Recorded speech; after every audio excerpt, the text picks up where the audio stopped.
మీరెత్తికెళ్ళిన పాప ఎక్కడా? తెలియదు సార్. తెలీదురా?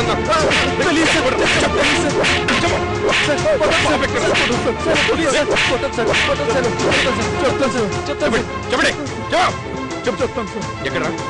మేమే ఆ పాపను తీసుకుని ఎత్తుకొచ్చాం సార్. కానీ ఆ పాప వాళ్ళ తాతయ్య వచ్చి మమ్మల్ని కత్తితో బెదిరించి మా వాడిని పొడిచి ఆ పాపను తీసుకుని వెళ్ళిపోయారు సార్. తాత? ఏ తాత ఎత్తుకెళ్ళాడు రా? ఎక్కడ తీసుకెళ్ళాడు? కొండాపూర్ చివర్లో గుడిసెలు ఉంటాయి కదా సార్, ఆ ముసలాడు అక్కడే ఉంటాడు సార్. కూలి పని చేస్తుంటాడు సార్. నిజంగా మాకేం తెలియదు సార్. మాకేం తెలియదు సార్. గుడిసెల్లో సార్. కానిస్టేబుల్స్ సార్, వీళ్ళని వదలొద్దు. అలాగే సార్, తీసుకెళ్లి స్టేషన్ లో పడేయండి. వీడి కూడా తీసుకెళ్ళి.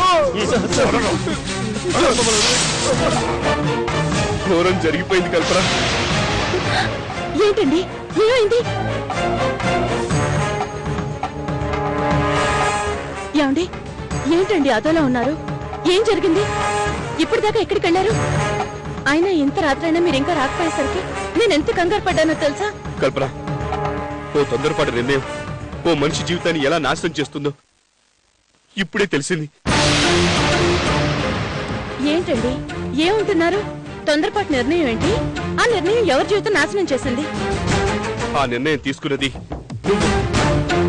నీ అనాలోచనకి ఓ నిండు ప్రాణం బలైపోయింది. నాకేం అర్థం కావట్లేదు. ఏ సంబంధం లేని ఓ అనామకురాలు మన పాపని వెంబడిస్తూ ఎత్తికెళ్లాలని ప్రయత్నిస్తుందంటే ఎందుకు ఆవిడ అలా చేస్తుందో ఒక్క క్షణం కూడా ఆలోచించలేకపోయా.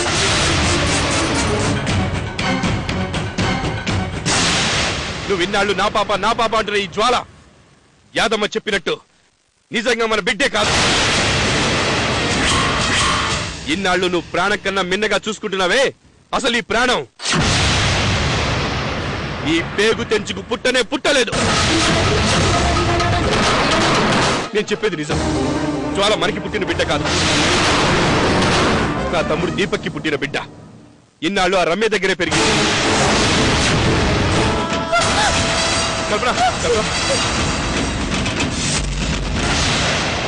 కల్పన, గుండె రాయి చేసుకో కల్పన. నేను చెప్పేది కాస్త సావధానంగా విను.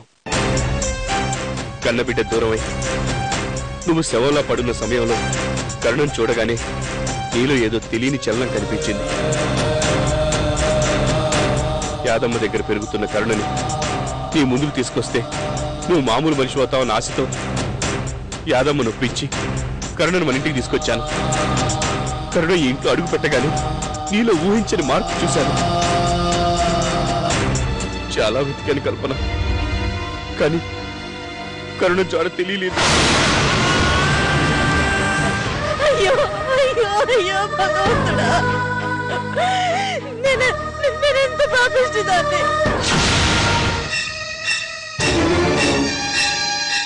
అమ్మా అబద్ధమమ్మా, నేను నిజంగా నీ కూతుర్నే. ఒట్టమ్మా. దూరంగా ఉండవే పాపిష్టిదారా.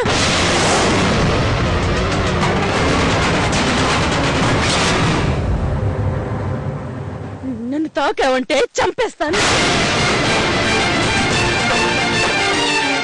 ఏమి గుండెల్లో పెట్టుకుని పెంచుకున్నాను కదే, నీ అమ్మ మాట విని నన్నే మోసం చేయాలని ఎలా అనిపించింది?